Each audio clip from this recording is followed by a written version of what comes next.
কি করেছেন হে বাবাজি আমার এক নাম্বার আল্লাহ পাক আল্লাহ তাআলা দিয়েছেন পাঁচটি জিনিস জমিন থেকে নিয়েছেন পাঁচটি জিনিস আসমানি রূহের জগৎ থেকে নিয়েছেন একটি হলো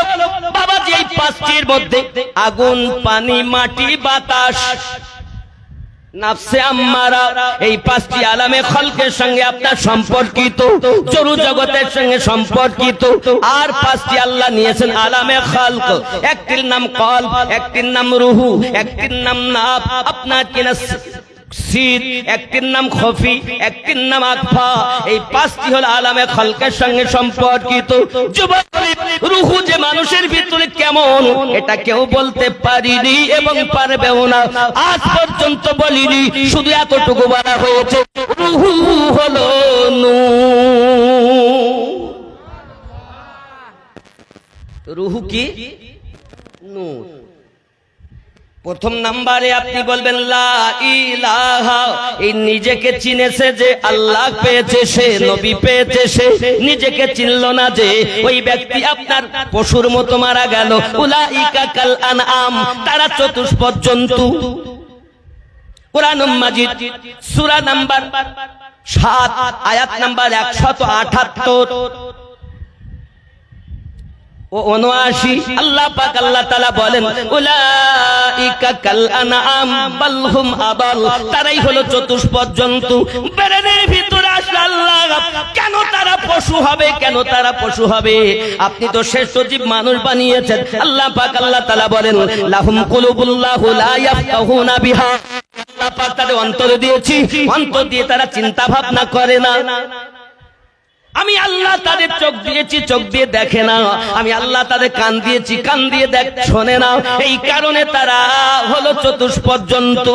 এরাই হলো ক্ষতিগ্রস্তদের অন্তর্ভুক্ত এরাই হলো গাফেল আব্বাজি আমার ঠিক একই কথা আল্লাহ পাক সূরা আল বাকারা আল্লাহ পাক সূরা আল বাকারার মধ্যে বলেছেন খাতামাল্লাহু আলা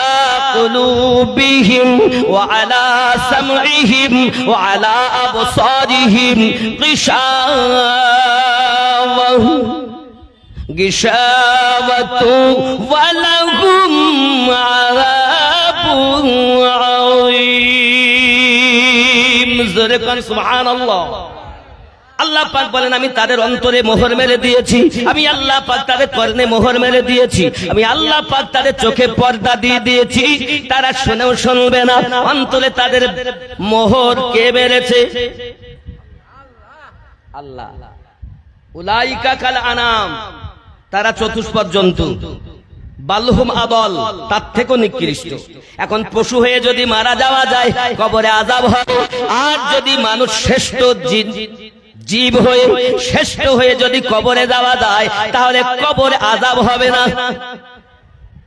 এটাই আমি আপনাকে বোঝাতে চাচ্ছি বাবা খুব ভালো করে বুঝুন পৃথিবীর জমিনে মহান আল্লাহ পাক আল্লাহ তাআলা 10টি জিনিস আমাদেরকে দিয়েছেন এখন রূহু আল্লাহ দিয়েছেন 4টি জায়গাতে বললেন লা নাফসে আম্মারা নাভির নিচে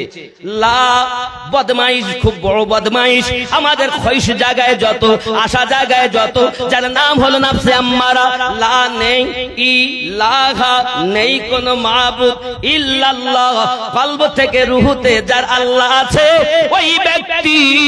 কবরে মরো জান্নাতি খালি মুখে বলবা আল্লাহ আল্লাহ কলবা আল্লাহ বলে না চোর কোথাকার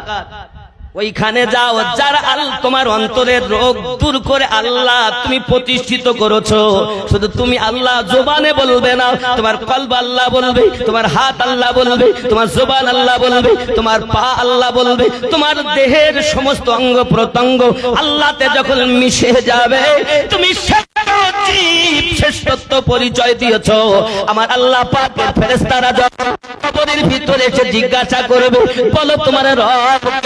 বাবাজি আমার সঙ্গে সঙ্গে আওয়াজ করো ফেরেশতা সরে যাও আমাকে আসরের নামাজ পড়তে দাও কারণ ঈমান আনার পরে আমার প্রতি নামাজ ফরজ ছিল মনে হচ্ছে আসরের টাইম চলে যায় আমি নামাজ আদায় করব কিন্তু ওই সময় তার প্রতি নামাজ জরুরি নয় কিন্তু নামাজের প্রতি তার এমন একটি আগ্রহ আছে নামাজের কথাই বলবে তাই যদি তাকে রাত্রে দাফন করেন আসরের টাইমের কথা বলবে সকালে যদি দাফন করেন আসরের কথা বলবে দুপুরে যদি করেন আসরের কথা বলবে হাদিস শরীফে এটাই উদ্ধৃত আছে যখনই দাফন করা হবে ফেরেশতারা আসার পরে তার একটাই চেতনা চিন্তা থাকবে, আসরের টাইম যেন চলে যাচ্ছে, মাগরিব নিকটতম, এই নামাজ নামাজ তার চিন্তা থাকবে। জোরে বলুন সুবহানাল্লাহ। জিন্দেগিতে কি নামাজই পড়েনি, ও তো নামাজের কথা বলি বলি মনে হচ্ছে,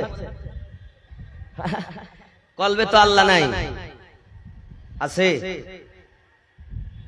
আব্বাজি আমার সোনা মানিকের, এখন আমাদের কলব এবং রুহুতে আল্লাহ প্রতিষ্ঠিত, তাহলে বার করতে হলো চারটিতে আর স্থান দিতে হলো দুটিতে। চারটিতে আমরা বার করলাম কিসে কিসে? নাফসে আম্মারায়, লতিফায়ে সির, লতিফায়ে খফি, লতিফায়ে আকফা, চারটিতে বার করলাম। নেই কোনো মাবুদ, নেই কোনো ইবাদতের উপযুক্ত ইল্লাল্লাহ, আল্লাহ ছাড়া, নাকি? তাহলে তুমি তো নিজেই জানো না, এবার তোমার ভিতরে কলবের রং কি তাই জানো না, রুহের রং কি তাই জানো না, সিরের রং কি তাই জানো না, খফির রং কি তাই জানো না। যেখানে খফি আছে এই খফি দিয়ে তুমি সেজদা দাও মহান আল্লাহকে, সুবহানা রাব্বিয়াল আলা। সেজদাতে তুমি কাকে ডাকো? রুকুতে তুমি সুবহানা রাব্বিয়াল আযীম বলে কাকে ডাকো? কখনো নামাজের হাকিকাত জেনেছো? নামাজের হাকিকাত যে জেনেছে তার আল্লাহর সাথে দিদার হয়ে গেছে, আর নামাজের হাকিকাত যে জানেনি সে কিছুই পায়নি, খালি পড়ার আশা, ঠোকার আশা। এজন্য কেউ বলেছিল মোটে তো নামাজে যায় না, হঠাৎ বলে ওরা মসজিদে গিয়ে কি পায়, একটা বতকে মুখ নিচু করলেও তো একটা গুলগুলা তুলে নিয়ে আসে, আর ইয়ারা শুধু মুখ নিচু করে কি পায়, এর লেগে তো মসজিদে যাই না। কথা বুঝতে পেরেছেন? তো ওর ভিতরে তো আছে শয়তান, ওপরটা তো খুব পবিত্রতা করে নিলাম, জামা কাপড় টুপি হাব্বা জুব্বা খুব ভালো, আর ভিতরে ময়লা। আল্লাহ কি শুধু বলেছেন, রসুল কি শুধু জানিয়েছেন ওপরটা পাক করো আর ভিতরটা না পাক রাখো? তাহলে ওপরের পাকের সাথে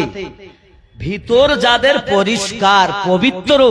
এদের জন্য নামাজ। জোরে বলুন সুবহানাল্লাহ। আর যাদের খালি ওপরটাই পাক